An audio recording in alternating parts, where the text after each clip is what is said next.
1 2 3 4 सुनिए जीजा जी दिल पे जैसन दूरी बनाई चोली के चीज मोर पांडे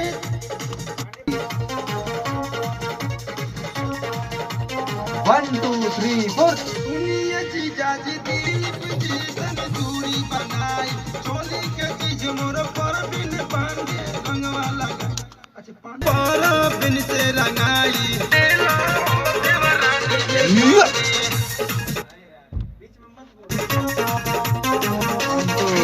सुनिए जीजा जी दिल फजीसन दूरी बनाई चोली के चीज मोर पांडे पर बिन से रंगाई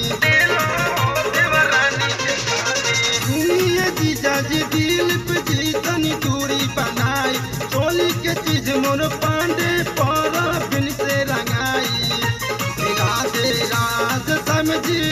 पहले लड़ाई हो लाड़ समझी पहले लड़ा चोली के चीज पांडे पारा बिन से रंगाई राधे राज समझी पहले लड़ाई तो लड़ाई हो अच्छा लड़ाई हो पारा बिन से रंगाई ये राधे समझ लड़का गा रहे हो कि राधे राज दारू पिए हो क्या पारा बिन से रंगाई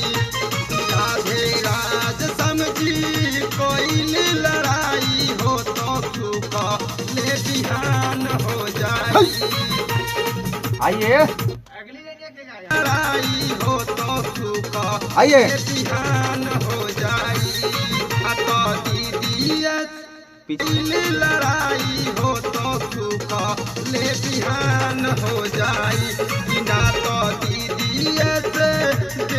हम बताई हो बिहान हो जाए बिना तो दीदी से हम बताई हो